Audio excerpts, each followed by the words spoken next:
Welcome to ET with GOTB, Barclays WSL Week 6 and a Sunday stacked with fixtures. Let's get into it. I'm Rachel. I'm Sophie. And this is Extra Time with Girls on the Ball.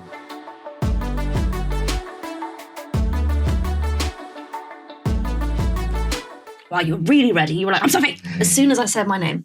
She's on it for once. I've had too much caffeine this morning. I've been up too long and I've had too much caffeine. Poor Sophie had to get up before 9 o'clock today, so she's really struggling.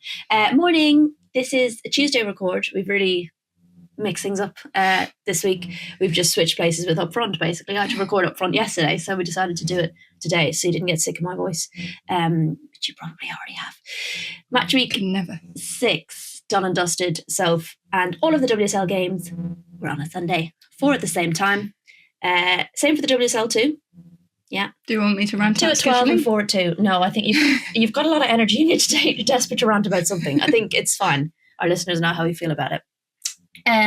Needless to say, we did manage to attend one game and watch 3 on the day, maybe 4, because I had one in my ear when I was at the Chelsea game. You're very good at that, like multitasking. I am less good. It's difficult because I make the silly decision of, on those new Apple headphones, you can like drown out the background noise.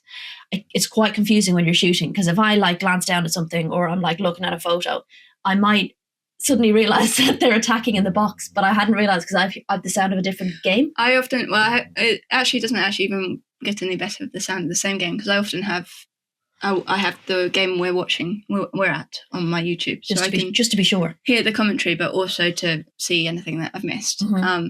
But normally it's like, because it's streamed, it's like a minute behind, so I get like random whistles in my ear, and I look up and I'm like, why is I'll hear a crowd get from? real excited, and I'll look up and it's like someone's like called on the physio. So yeah, it is a bit confusing, but it is. I quite like doing it because then I feel like I just have a bit of an eye over as many things as possible.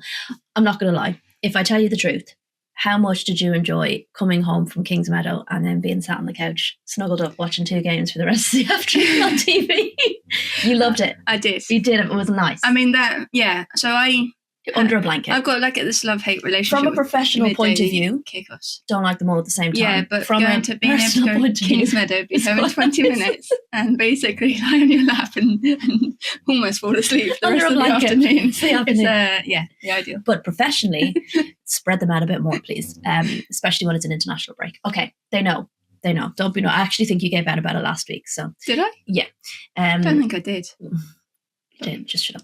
As ever, in this week's episode, we are going to look at the results in the WSL, the table, the key pointers from the games, which will be interesting because it wasn't the most exciting weekend. We'll do your player of the week, your standout moment, and your team of the week will come later because even though it's Tuesday, it's not ready yet. It's not ready yet. Okay, that's a you problem. It's not my fault. I had too much to do yesterday. What did you do? Do we run out? Script. The one that I started? Helped you with? I don't think that's let's not go down that. I don't think that's a good idea. Plus, of course, we'll run through the action in the WSL 2 before looking ahead to Champions League kicking back off again this week. Okay, before we get into that, what are you doing? Are you deciding to write your team of the week now? It's too bloody late. This is your reminder to make sure you subscribe wherever you're watching, wherever you're listening to this podcast. Make sure you're following us across all of our social medias. We're at Girls on the Ball on everything, and you won't miss any bonus episodes like maybe Maz Pacheco, which hopefully you enjoyed. I thought she was very good. She was. And Sophie might be releasing a nice article on Substack as well this week. If you're subscribed. Okay. Why did you look like you had no idea what I was talking about? I mean, I've got a list as long as my arm, so or things to do on Substack. You can Miki, that's one to look forward to. Okay, you ready to get into this? WSL results. Aston Villa 0, Leicester 0. Chelsea 1, Tottenham 0, Walsh with the goal. Everton 1, Manchester United 4, Hayashi, Mallard, Kitagawa with an own goal and Park with a brace. London City 1, West Ham 0, Aslani with a goal there. Arsenal 1, Brighton 0, Ollie Slagers with an own goal. And Liverpool 1, Manchester City 2, Capox, Benny and Fugino with the goals. I actually thought that was maybe the more exciting game. I quite enjoyed, it was quite dramatic towards the end, which we will get into. Means the table looks like this. Chelsea remain unbeaten and are sitting at the top of the table on 16 points. Manchester City stay on their heels in second on 15 points. Manchester United have hopped up to third spot on 14 points, and Spurs are in fourth on 12. Liverpool and West Ham remain the only teams yet to get a point on the board, so still not a great run for them thus far. We shall start with Chelsea-Tottenham, shall we? Because we were there. We're going to do the games we kind of saw, watched, had an ear on first. At Kings Meadow, quite a crisp autumnal afternoon. Felt really warm until I sat in the shade without my jacket on, and I was freezing. Yeah, it was. By the end, my hands were freezing. One of the rare press boxes in the league where you're dead in the sun. Oh, lovely. So it was actually, a nice little top. This always happens. I complain about the weather, and you're like, actually, it's quite nice. It was quite nice. It was, getting kind of toasty for October. And given that I've been like trying to decide when to shift my hats around, obviously I haven't done it yet. Well, you're inside. But like, but like in the winter I wear a bubble hat, and in the summer I have 2 seasons. I have snapback and I have bubble hat. And I'm still in the snapback era, but we're getting close and I need to decide at some point. Mm-hmm. But Sunday kind of shifted me back. We'll reveal. We'll do a big reveal when Sophie decides. This is the insightful stuff that you come to this pod for. Yeah. Anyway, moving on. An important win for Chelsea after the FC Twente draw, after the Manchester United draw. Probably a little bit frustrated, particularly with the Champions League result. That would have been a game they'd expect to get 3 points out of. Perhaps underestimated FC Twente a little bit more tinkering rotation from Sonia. I think it's a mixture of things for Chelsea. They're still winning, so that's the most important. Well, not against Twente. They're not losing. But they're not losing. And they beat Tottenham, and I think that's the most important thing, obviously. I think there is a lack of cohesion at the moment. She made 7 changes for the FC Twente game in midweek. She made 7 changes again this weekend. That can't be good for building relationships. And while there were 4 players who remained, you're sort of like, it was Aggie and Alyssa Thompson who stayed, and then you had Millie Bright and there was one other, but like, you're not actually building. No. Ellie Carpenter. Neve Charles is back, by the way. Neve Charles is back. So you're changing a lot all the time, every 4 days, and I do get it. Like, you want fresh legs and this, but it doesn't help in terms of like the run of form. Yes. You notice that in this Twente game where Twente played the same 11 that had started in their league game the weekend before, and they looked a lot more cohesive. Yeah. So I do think that's part of the problem. I think Chelsea obviously dominated. I think Tottenham put in such a good defensive performance. They were so disciplined. But it always feels like when it's a game like that where you're just battering on the door that it's just something's going to slip through. Well, yeah, but it requires something from distance to slip through. So I think that does give Tottenham a lot. They won't go into that game thinking they can necessarily, they'll be hoping they can win it, but they won't be thinking they can win it. And I think to be able to, even losing the game, I've wanted to come away with a point. But I think that performance, and I think Martin Ho alluded to it after the game. There's loads they can take from that. They can take from it. They were bodies on the line. There was players that just knew where they were so well drilled and where they needed to be. They didn't give up a lot of space. A shot came off, there was like, I put it in my Guardian talking point, like there was that moment in the first half, I think, where Kira Walsh took aim from about 20 yards and suddenly Beth in England pops up and takes it square on, and she like shakes a bit and holds her, like crouches over because it's so like strong, the shot. Obviously quite painful, but I just think that kind of epitomised Tottenham's work ethic throughout. They're also very good at second balls. So even if they did, I can't remember what the stats were, but they're like something like 12 interceptions or something, 41 clearances. Like they were. Chelsea had 68 touches in the opposition box. This is wild. And 4 of the shots they created, which were 27, 4 of them were on target. So yeah, down to wayward shots, but also down to some very bodies in the box. And I think Claire Hunt was excellent. I think there was a massive block. I think it was off Millie Bright or maybe Vika Captain, where she literally punched the air when she made the block because she was celebrating it like it was a goal. It was, and they they had their outlets as well. That's like the thing about Tottenham. They had opportunities. Yeah. They didn't have many of them, but they had the pace when like they picked Jess Naz. They picked, Matilda Vinberg came in, I think, because of the idea that you could hit them on the transition with speed, and it almost came off a couple of times. Yeah, they looked better in the first half with that in that regard, and they started the second half well, and I can tell that from where I'm sitting as a photographer. And in the first half, I didn't have loads. Tottenham were shooting my end, and in the beginning of the second half, I didn't have much either because they were spending a bit of time down Chelsea's end. But then, as the game kind of drew on, you started to feel like, okay, I'm not really sure where Tottenham might get one back here. But it is, we've talked about it with lots of other teams. It's difficult when there's so many bodies in the box. And I actually think, and maybe we'll get onto this a bit later, but it's a bit of a trend across the league where teams, and I know Manchester United scored 4, but my God, did they have a lot of chances. And I think that's a bit of a theme at the moment, is the struggle to actually put the round thing between the sticks, which is interesting. But look, I think the important thing for Chelsea is they were frustrated again, but they found an answer. And I think that's important for them going forward. All that matters. It's just frustrating for everyone else, I think. They are, in terms of trying to keep touch with them. Yeah, and I think though there have been teams that could have so far this season, but it's kind of been down to those teams missing themselves. Their opportunities. Yeah. It's a lack of clinical finishing, I think, across the league in front of goal. Absolutely. Right. Speaking of a lack of clinical finishing, Arsenal 1, Brighton 0. Another uninspiring performance from Arsenal, but an important win to kind of stop their poor run of form. And I feel like that's the main takeaway for them, is a win is a win is a win. They just need a win. It doesn't matter how they do it. They just needed to get a win. I think Brighton were in it. And I think that was something Dario said pre-match, was that they knew they just needed to stay in the game, which sounds really obvious, but it's not. Like, if Arsenal take a couple of those chances in the first 15 minutes and they're 2-3-0 up, suddenly, like last season, think, what, they lost 4-0? Suddenly that mountain looks very hard to climb. But they know this Arsenal, if they don't score those opportunities, they back off, the heads go down, the intensity drops, the pace of the game slows down a bit.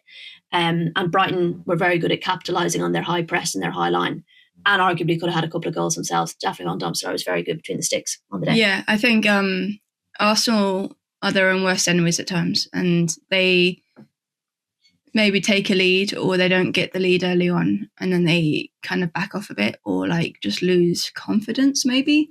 And then you see the old traits start to come in, the hesitation. They're not really, taking shots at goal. Taking the opportunities, being more instinctive with it. They're trying to score that perfect goal. It's always been a problem with Arsenal, I think. But I think sometimes when they're lacking confidence, it comes to the fore even more than it did. I mean, we're so since René Selegas came to the club, or took over the role, they've been such a good creative outlet. They've been scoring goals mostly last season. I mean, obviously not the last. No, I know, games. but there were still games where. But last season they had the longest run of 4+ goals at home. Yes, away from home maybe that tightened up a bit, but they were creative and they were scoring, and those stats were high, and they seem to have just dropped off that in the last 3 or 4 games. I think a little bit, and I think that lack of confidence starting to cause that hesitation.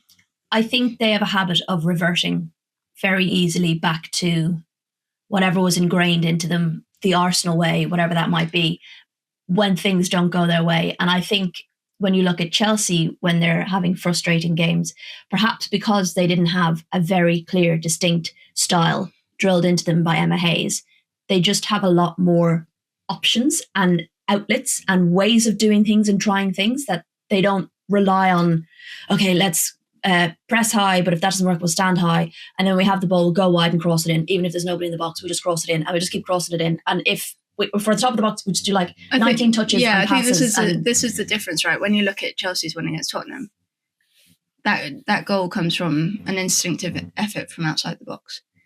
I love Kim Little to bits, but when she gets that ball just outside the box, she's not shooting that ball.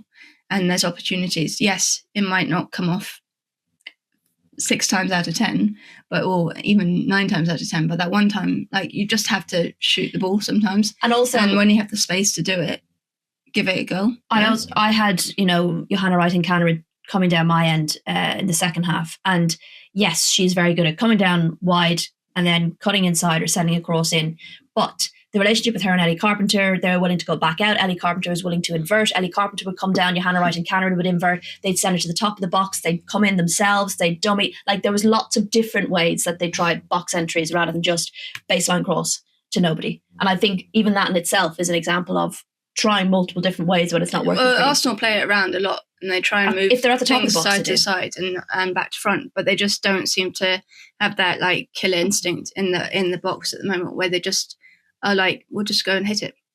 like that. They need some opportunities. They just need to hit it. And then the more that continues, the more the opposition grow in confidence and grow into the game and find their feet. I thought Fran Kirby was brilliant in this game. She shows why she still got it.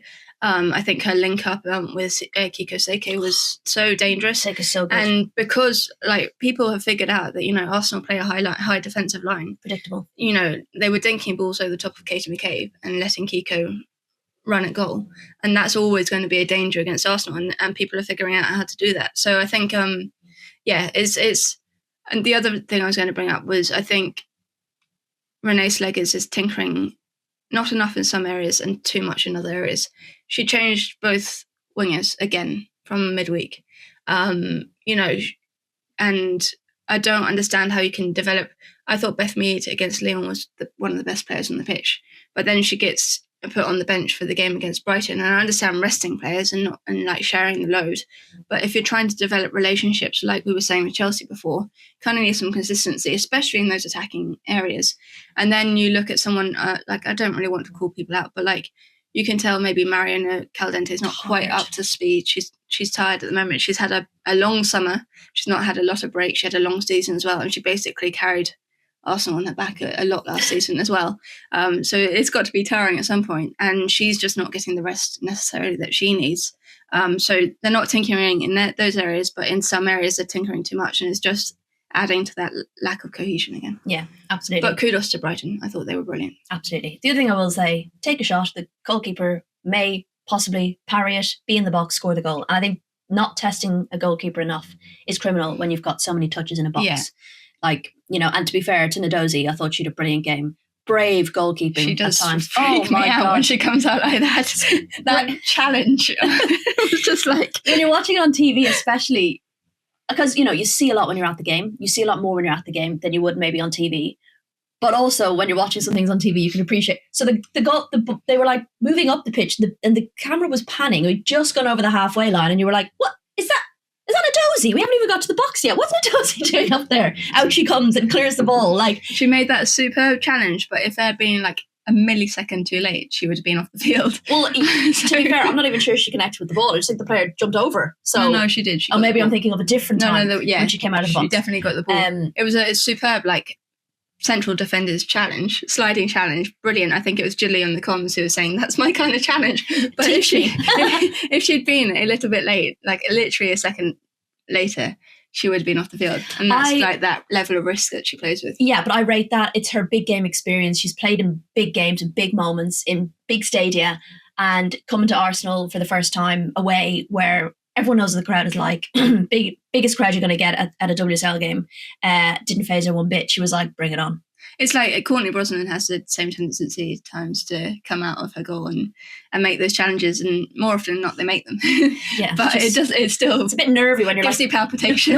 Nobody's in the goal, guys. Yeah, what are you doing? There's nobody there. You can either get sent off or you can get logged. But you know. Well, I rated it. I thought she was very exciting to watch, and I think she's been a great signing for Brighton so far. She's been very, very good. Very difficult to get past. Big shout out to Daphne van Domstar. I think goalkeepers are always put in the worst position when they make a mistake, because obviously when a goalkeeper makes a mistake, it more than often ends up in the back of the net and you are under that hyper focus. Whereas if, like, I don't know, a forward makes a mistake or a midfielder makes a mistake higher up the pitch, there are more phases of play to get through. So imagine a goalkeeper made as many mistakes as an out of form striker. To come up with, you know, big like that, made that really, really like world class save at a crucial time of the game as well. Yeah. So Maëlys Mpomé as well went down with a scary looking head injury, which kind of looked not innocuous, but just kind of looked a bit like ball to the head. We'd seen a few of them this week already, and then was out on the side of the pitch, which was very scary to see, stretchered off. She with did oxygen. Tweet or post yesterday that it was just a scare. Is it? She was fine.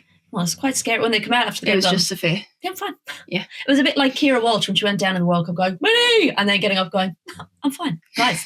We're all there going, Jesus Christ. And then she came out after the game and was just like, oh God. Well, she came back like 3 days later. Oh my God. Anyway, thankfully, I'd rather that. But everyone was being over dramatic. No, Kira, you went down shouting my knee. Like, everyone's going to think the worst. Anyway, I'm glad Mpomé is fine. Hopefully she's doesn't need too much recovery time. She's all right. All right, let's move on to Liverpool 1, Manchester City 2, which was the next game, lined up on our television on Sunday. Positives to take from this performance, I think, for Liverpool, particularly the second half. I still think not everything's quite clicking for them. And I think for City, that was a game where they maybe weren't at their best, but still got the win, which I think, not being quite clinical enough in front of goal, which is a theme across the league, I've been saying. But I think for them, for their mentality going forward, winning when they're not playing at their best, it's a bit like the Brighton game where, it was a bit backs against the wall a little bit at times and still coming out with the win is very important for them. They do have injuries to key players that they would normally bring on the pitch to kind of, put the foot down even further, and they didn't. So I think for them, important that they're keeping touch with Chelsea at this stage. Yeah, I do think City actually played okay. It was just in front of the box, Yeah, I think they were trying things. I think maybe Bunny Shaw was a little bit off. In the first half, they were a little bit off. I think everyone across that front three. Viv Miedema was the most productive player. So let's take her off. She was pulling the strings, I think, from just in like that pocket behind, making those cutting passes, and kind of just needed people to finding step up. People in a. She needed her forward line to step up and make it count.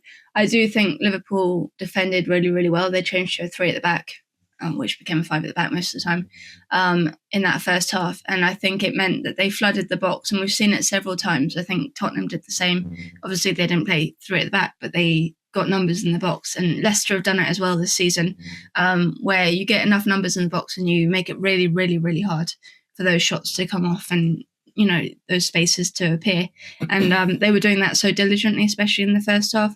I think trying to do that for 90 minutes with a squad that's not very big is, tiring, and you do falter on that. Any goal was like the first opportunity, I think, where there was a real freedom or unlocking of space. Yeah. And it came from the mistake from the keeper. She didn't need to save that header. There was a couple of them. But it was the first time, and that gave City the momentum to kind of keep building and go forward. I think for Liverpool, the main thing was that they didn't really have an outlet. Well, can we shout out their first goal?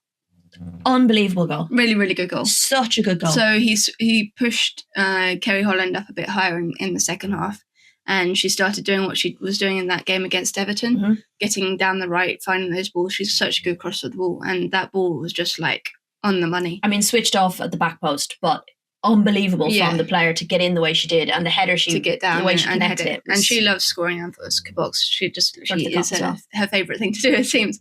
And you thought, well, maybe they could be a surprise here, but as I said, it's so hard to keep going with that. And when you don't have Mia Enderby, she's such a big talent, but she's still so young, and was very, very isolated in leading that line. They needed someone. I thought he should have brought on Sophie Roman-Hogg a little bit earlier, so that she could just play off her.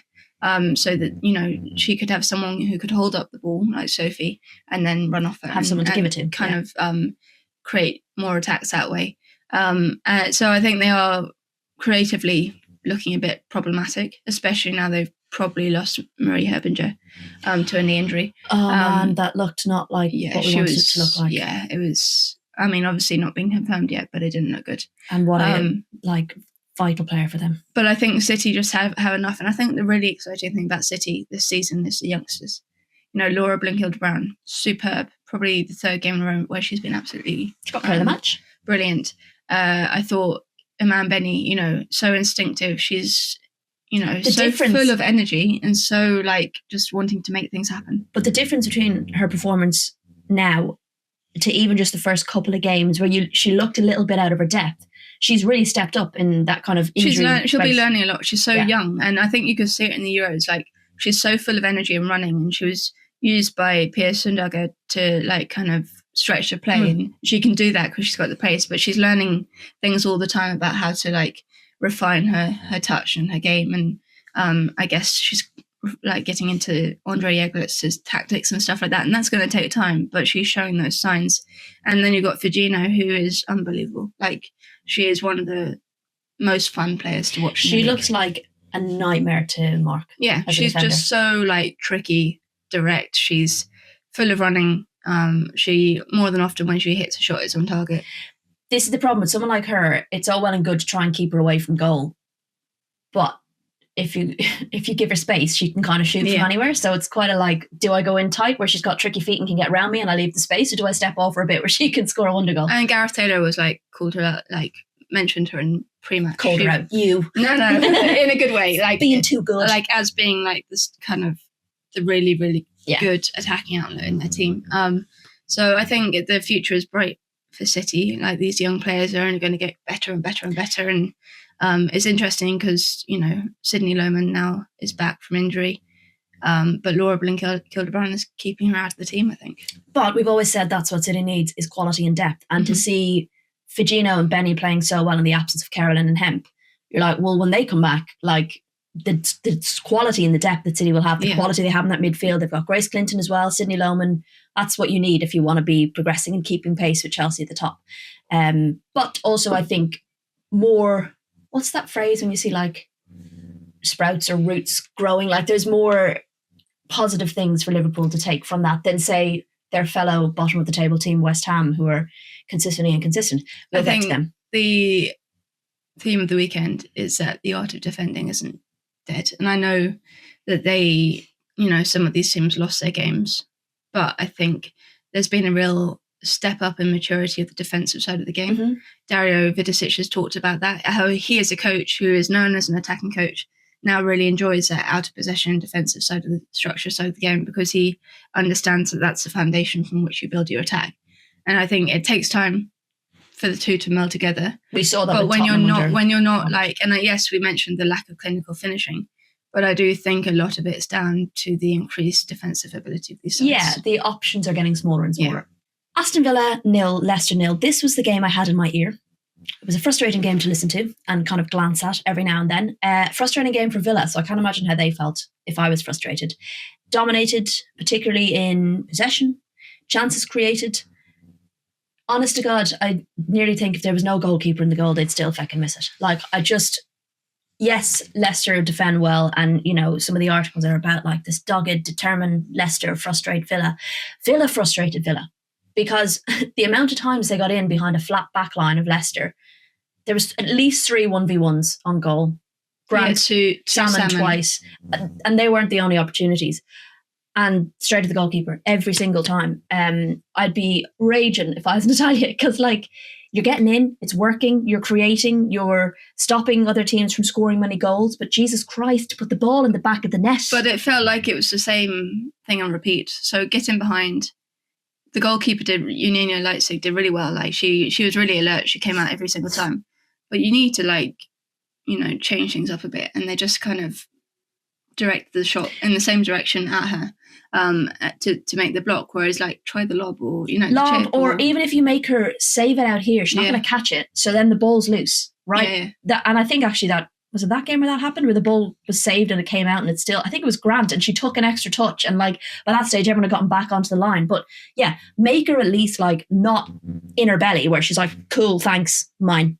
You know, at least if you're making her kind of parry it, hopefully someone's in behind you. And I appreciate that Ebony Salmon is very fast, and perhaps not everyone could keep up with her. The defence sure couldn't. But that was bloody frustrating to watch, because Aston Villa should have won that by, should have been 3 or 4-0 up they at half created time. 17 shots and had 8 on target. Guys, and then like I said, theme of the week is that, theme of the league so far is that. I think, how do you, as a coach, and I think there's a few coaches going to be asking themselves this question, West Ham are the same, they're in the right areas. Is it confidence? I think it's a bit of everything, a little bit. So I think with the players who are away this summer, you can tell there's exhaustion. I can't actually think of a player necessarily who played a lot in the summer who is playing particularly well at the moment. Can you? Ella too. Yeah. That's it. Yeah. Jess Park didn't play she was there. She was there. But I think there is a general across the board. There isn't, you know, there is a lower performance level of players who are playing in the summer. Just because Nadozie. Yes, I got one. But just because of the but like when you think about the pack of players, And I think because of the lack of break in between, like we came back so quickly to the league. And I think you are seeing the detrimental effect of that a little bit. I think even with the players who were, kind of freer in the summer and maybe had a longer preseason, they've still not been able to build up those relationships with their teammates who were away and around them. So that will be another, while they've had a longer preseason, they've not been playing with the same group of players for that long. And I think when results don't go your way, you lose confidence and it can get into so I think when you're looking at West Ham, which we will do later, I think when you're not scoring the goals or the just opportunities, it all comes into that, and then you start feeling as a team. Renée Slegers said it, after the Lyon game for Arsenal, that when you start getting a run of bad results, it's kind of you try and fight against it, but it seeps into a team, and the team starts feeling very different to the way it is when it's winning, and that's just natural. And it's just you kind of just need one of those moments to go in. And I wrote last week about Arsenal that why it feels so different with Arsenal this year to last year is you feel like they are just one moment away from it kicking on.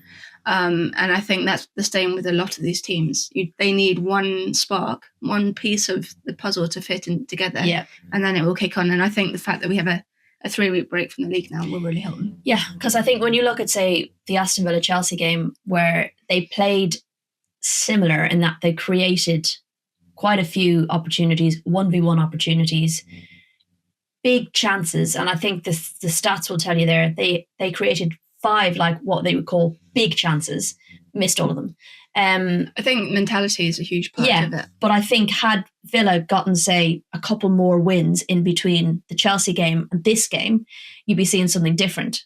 Yeah. But I think because the results haven't all, they beat West Ham, but because the results haven't all been wins since, there's still a little bit of that, they're defending really well. They're making it really difficult for teams to score against them.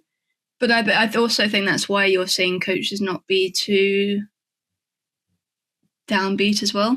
Because when they are, the fact that it's creating chances, and I think I said this before, law of probability, those chances go in at some point or another. It's just making sure, getting to the point where everything clicks. And I do just think that the fact that the season came back so early means that we're still playing catch up massively. If you're the coach, you're on the sideline going, well, everything I've told you is working. You're in front of the goal. In the goal. Put it in the net. So yeah, I think that's the, I do think for a few teams, and I think for maybe United are the only ones, and I even think United were frustrated this weekend, but they're creating enough are going in for it not to be a thing. Whereas I think a lot of teams, they're creating, but they're not going in. So it's kind of becoming a thing. And it's just, yeah. But United are playing really, really well. Yeah. And City are playing really well. But when you look at United against Chelsea, they could and should have won that game, but they didn't take their chances. And United against Valerenga, they won that game, but they had the chances to make it comfortable. Yeah, but I also think there's more to that game than just they should simply win it. But Leicester, though, again, they are... We have praised them a lot for their defence. I do think they were caught out a number of times this weekend, and perhaps a more clinical front line would have really punished that. But I've said this, their defence is now kind of their bread and butter, and that's what Rick Passmore, who is now the permanent manager of Leicester, signed until 2028, will be able to build on. Was it Leicester who hadn't registered a point away from home in... It's very likely. A lot of games. So this is their first point away from 624 or something. Basically, it was the longest run between getting points, and I don't know if it was points or wins. This is the thing. I think it was points. Okay, I thought it was wins. Between when they last got one and when they currently got one was the longest run. It was 600 something days for a team that hadn't been relegated and come back up. That had stayed in the league. They'd gone 600 and something days without a consecutive points away win, right? Points away, if that makes sense. So their home form is very good, generally, Leicester. But their away form is... Our internet is not playing ball for Sophie, so we might have to come back randomly while in the middle of a different match just to tell you that stat. But it's an interesting... But so they've ended that well. They've got a point away from him. So they have, and there is a lot to build on for Rick Passmore. I think they're doing a lot better than I've been impressed with Leicester this season, for sure. Okay, moving on to Everton 1, Manchester United 2024. First game at the Hill Dickinson Stadium for the women's team, and Hayashi got the first goal for them, which is a pretty cool thing to be able to say. Completely against the run of play. Here we go. Here's the stats. Sophie, tell me. Quickly. What is it? Look for the one with 600. 600. Oh, gee, this is meant to be quicker than I thought it was. Just keep going. Just hold, please. No. Just keep going. I'm doing it. It was about being winless. Yes. So I love being right. Leicester City are winless in each of their last 18 WSL away games, a run that started in February 2024 and have seen 4 different managers in charge of the Foxes. They've drawn 5 and lost 13. Should they win here, it would be the longest gap between 2 away wins by a team that weren't relegated in between 623 days. Oh, I said 624. Guess who does the stats for our socials at weekends? This one. Okay, moving back to the Hill Dickinson Stadium, which looks like a lovely stadium, by the way, by the River Mersey. We should go and visit it at some point. We should. I'm going to show my stupidness here. I didn't realise the Mersey was a river. Anyway, Everton...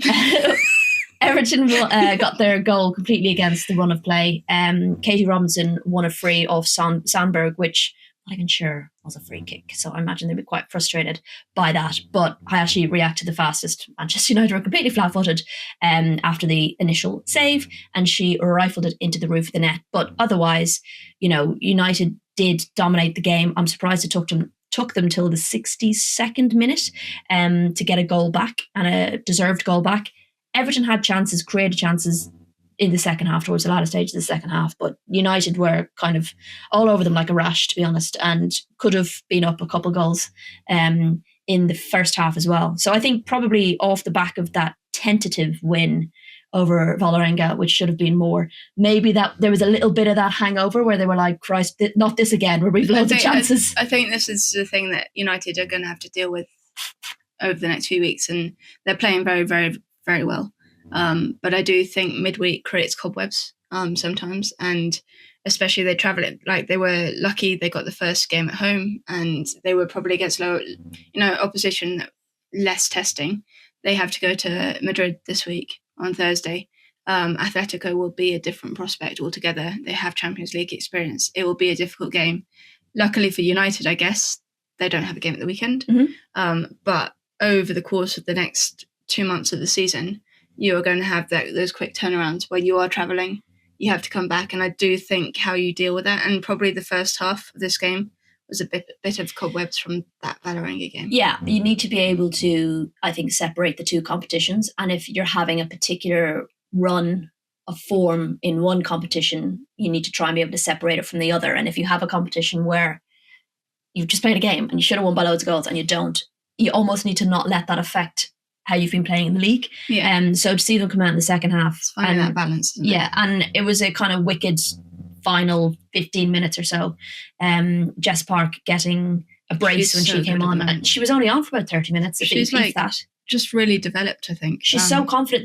There's a freedom for her to almost, yes, she's being put in a position, if you like, but she seems to have the freedom to play how she wants to play. She's linking up really well with the likes of Ella Toon, which we've touched on already in previous episodes. But that kind of freedom where she's allowed to roam, if you like, this might be too much of a comparison, but it reminds me a bit of when Kelly Smith used to play, and you knew what kind of position she was in, but she'd just be like, be grand, I'll just take the ball and go myself. And there's an element of that sometimes when Jess Park picks up the ball in midfield. She's best when she's not in a rigid system. Yeah. And I do think she's probably played herself into an England starting place against Brazil, particularly not... Like, obviously, her form warrants it completely. She deserves it, but also because there are injuries around her. So I think... And I think as well, the relationships she's developed with Ella Toon could be a real weapon as well. So, yes, I think deserved winners. Mallard scored, which she'll be delighted with. She looked lethal on the day, so she'll be glad of getting the goal, because I can imagine it's very frustrating when it's flashing across the box or, hitting the post or whatever it might be. So an important win for them, a very dominant second half, especially for them. Frustrating for Everton. It's one of the longest kind of matchups that has seen essentially one result. I think they've had like one draw. They've never beaten Man United. So in the WSL anyway. So they will be frustrated by that. And I know they're managing injuries still. Kelly Gago came on in the second half, which they'll be pleased with. But I don't think we've really seen what Everton can do with the players. Kelly Gargo's also been out with concussion. That's what I'm saying. So she's had. So the fact she's back. So that's what I mean. Like, she came back, but she won't have had much training time. Yeah, I don't think. So. And I think missing Courtney, like, probably underestimate. I haven't. Obviously, I've said it a lot. But how important Courtney Brosnan is to that Everton team as well, because now Emily Ramsey's having to develop relationships. The back line that's changing quite a bit as well. But I think. No, I know, but I'm just saying it's another element that Everton have to deal with and manage. So I think they'll come good. I just think it's going to take a little while, and for everyone to be fit. London City 1, West Ham 0. This is a game that I said this on up front. I was like, that is it Viola Davis, that meme where she like sits there and she just takes her handbag and she's like, and she leaves. The one that you use when you're like really irritated by something. If I was on this Rhiannon Skinner and I watched how they conceded, I'd have been like, I'm out. Like, fuck this. Do you know what I mean? I don't want to tell you to go watch the goal, but now that I've said that, you're obviously, if you haven't seen it, going to go and watch the goal. It was unfortunate. Jesus, lads. It was almost a bit like what Aggie Beaver-Jones did to Lisa Kopp, which was quite funny because Kopp then put it in her social media. Aggie basically hid in the goal. And she stayed right behind Kopp. So she was like, yeah, cool, everyone's gone. Throw the ball on the ground. And then suddenly din, like Jaws just appeared trying to poke the ball away from her. And she put it up saying, I will always look over my shoulder. Now, there was an element of that but Aslani, I feel like, was way more... Well, she was in front of her. No, she wasn't. She was here. She came from here. Oh. And I think, I was looking at it with Chloe Morgan, who's former goalkeeper. I wonder if Amber Tisiak she saw Amber Tisiak in her peripheral and thought the movement was her, but it was just Aslani just going, I'm coming, and she came right in from the side, nicked the ball from her feet, scored a goal. So yeah, that was, I think, for West Ham. So frustrating, because when you're just searching, I mean, they will have wanted to win the game, but when you're just searching for a point, especially with Liverpool losing as well, it would lift you off the bottom of the table. It gives you something to build on going into this break that we have in the league. They're going to be playing League Cup at the weekend, but it's just the end of that foundation is just so frustrating. And they were pretty even throughout the game. I thought London City had better the first half. I thought West Ham in terms of the stats. Yes, West Ham created more. They were pretty much half, for sure. No, but across the board, the stats, the chances created were pretty even. There wasn't a lot of difference in that respect. Yes, London City had more possession, but I think the nature of that goal would be so frustrating. But in the second half, West Ham were the more likely to score, scrambling balls off the line. Vivian Assay, I think, had an opportunity. It felt like, West Ham are going to nick one here. So to concede in the manner that you did, and then not be able to convert your chances is just it's just frustrating. The same problems at West Ham. Consistently inconsistent, which is something Renee Slegger says a lot, is that they want to be consistently consistent. West Ham are doing the complete opposite, which is frustrating because I don't think they're consistent game to game and they're not consistent half to half. And you almost they won big in midweek in the cup. I thought against Brighton, that would be... and it could be a stepping stone. Yeah. And then, they just struggled. Because not just continued their struggles. Not just winning a cup game, which I know nobody cares, whatever. But actually, I think to win a cup game, to beat another WSL side like Brighton, should have been the kind of lift they needed. So yeah, I think they'll be raging. They'll be absolutely raging. Maybe the breaks come at a good time. They can go away. They can reflect. They can try and take stock of the positives. And to be fair to Rhiannon Skinner, she's always very positive, much to the chagrin of West Ham fans. She sees the positives in the games, and there are positives in the games. You've got people who don't really watch the game, see the results, decide they're shite. And you've got fans who are annoyed they're not picking up points, just decide they're shite. And actually, there are pockets of really positive things. They're just not able to do it for 90 minutes. It's just, and it just seems to be a theme. She jokes about it in the press conference, didn't she? She didn't intend to go on these runs at the beginning of the season. But it takes them, the same happened last season. They went on a bad run at the beginning of the season. They struggled to get points. And then it suddenly clicks and they go on this mid-season run and they're just waiting for that moment. Now, look, it's not the same as some of the other teams like your Chelseas and Arsenals who are camped out in opposition boxes, but there are halves where they've got West Ham have Aston Villa more than created enough to be ahead or score goals, and they're just not putting the ball in the net. Yeah. And again, it must be very frustrating. However, London City Lionesses, 9 points from their opening 6 games. They're into 6th place, which I think is the first time a newly promoted side has achieved such a Couldn't feat. have gone much better. They've lost to the teams they were expected to lose to and beaten the teams they'd have wanted to beat. So I think they're showing the fact that they've recruited experience as well, finding these 1-0 wins. The 1-0 victory against Liverpool the week before, yes, in controversial circumstances, but they've got that experience there that knows how to see out a game or knows how to dig deep in the final moments to win a game and keep going. And I think that's what's shining through for them. They've got this very, very experienced lineup with a smattering of younger players as well. But it's working quite well. And I do really like Jocelyn Brusher. I think he's a smart coach. I think he's understands the weight of the responsibility, but also is very pragmatic with it. He knows they're not gonna win the league overnight. He knows it's about building foundations and finding cohesion. And he's like, yes, it's not convincing sometimes. Like these 1-0 wins aren't always convincing, but I don't think anybody cares.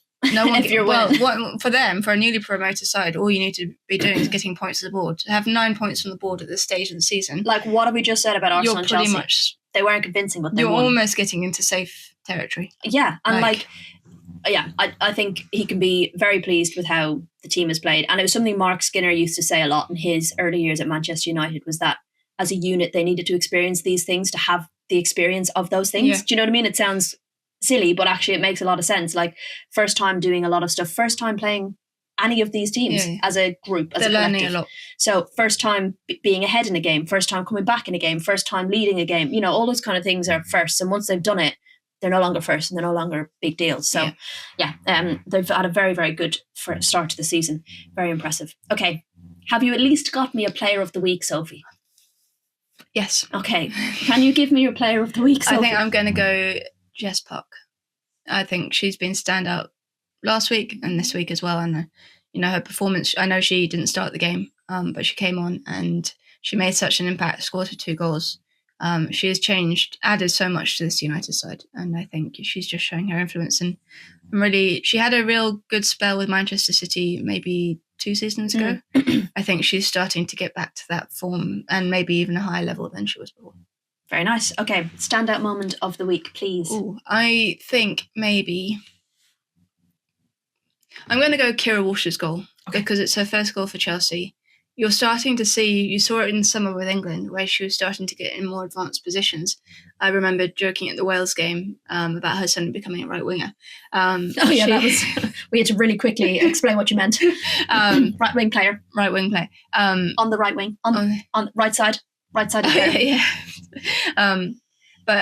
no, she's getting more advanced positions. She's taking shots. She's brave enough to take the shots, and she's now she got her first goal. It's starting to come good. Yes, it's not a run of goals yet, but I think it's a good sign. And they needed something special, I think, against Tottenham to be able to find a way through. And the way that she hit that shot, the way it bent around the goalkeeper, I think it's quite nice. Yeah, I think as well, it's another weapon in your armory. And if you know that your player in that position has that in their locker, because I think you see it across a lot of teams where a midfielder kind of finds himself in that position and the fans are going, shoot, and they're just not brave enough to do it. So if you've got a player who knows, when I do that, I can probably score or possibly score, that's just another level. It's another, way of getting into the box, way of taking a shot. And it's just, it could be really dangerous. It's adding something to your 6 as well, I think, because 6ers don't often score that many goals. But I think if you can add that to her and you can start playing her in different, more fluid positions, I guess. She'll always be a 6, but you can have her moving forward and backwards like that. It's really useful. We were going to do the team of the week, but Sophie hasn't got it done yet. So keep your eyes peeled for that on our socials. You have the amount of time it takes me to edit and upload this to do your team of the week. Yeah, we've also got England squad announcement, so that comes first. Just do it. Okay, WSL 2, Crystal Palace 1, Sunderland 1, Durham 3, Nottingham Forest 0, Charlton 1, Sheffield United 1, Ipswich 0, Birmingham 4, Newcastle 2, Bristol City 2, Portsmouth 2, Southampton 5. It means the table looks like this. Charlton Athletic remain on top with 14 points, although the gap is just 1 point between them and Birmingham City in second. Southampton are up to third on 11 points with Bristol City in fourth. Down the bottom, it's close too. Portsmouth are propping up the table on 3 points. Ipswich Town are on 4 and Sheffield United are on 5 above them. So they're all within touching distance, which is nice to see because, as you can see in the WSL, 2 teams rooted at the bottom at no points is no fun. Okay, any other business? Subway League Cup is this weekend. We have picked a game. I can't remember which one it is. Crystal Palace. Crystal Palace. Ipswich. That's the game we're going to cover this Sunday. Also, Champions League is back this week. We've got Chelsea versus Paris FC on Wednesday. They drew Leuven to Paris FC drew 2-2 with Leuven, so that's the result they're coming in off the back of. Chelsea, of course, drew with FC Twente. Atletico Madrid versus Manchester United. Atletico Madrid beat St. Polten 6-0. Manchester United, of course, winning 1-0 against Vålerenga. And Benfica versus Arsenal. Benfica lost 2-1 to Juventus and Arsenal lost 2-1 to Lyon. So some interesting fixtures there. And then, of course, after that, we've got the international break. So coming up, we have got the England squad announcement. Yep. Which is going to be breaking in 20 minutes. After we post this, which is really annoying. England squad announcements. Anyone you'd like to see stepping in? I know a lot of our followers have said Katie Reid in the question you asked. Do you think she'll get a call? I wouldn't be surprised I'm going to say yes. I'm going to say yes. I think Laura Blinkilde-Brown will be the other one who comes back in. Maybe Missy Beaucombes. Ruby Mace? Ruby Mace should come back in as well. I think there's been quite a few injuries as well in the England team, so you've got a few gaps there to fill. Give opportunities to others. My rogue one that I went for, which probably won't come true because there is under-19s qualifiers, isn't there? My rogue punt was Rachel Mulvey, but I don't know if that will happen yet. But I just thought they're friendlies, they're light in full-back positions, maybe. But we shall see. This will hopefully have already happened by the time you're watching this, so we look like we're speaking very far in the past. But otherwise, we will be covering a couple of games this week. As I said, games are primarily on Sunday this weekend. Looking forward to it. Yeah. Okay, and then we have international break, and I'm going to be in Ireland next week. Me too. Sophie's coming to Ireland. So excited! I'm so used to going on my own, so I'm very excited about. You remember, we were planning our wedding anniversary in Dublin, so that just went over your head. Yeah. I remember because it was me planning it, not you. We were planning. I said we should go out for dinner. Wow. And how did that conversation continue for you? You messaged. You left away and went away and left me to organise it. Anyway, we shall take this offline. Sophie, good to have you with us again. Do drop us any questions for the next episode, and you'll know by now who's in the Lionesses squad. So let us know. No, I'm joking. And tell us who you're pleased to see. Otherwise, we will see you again next week.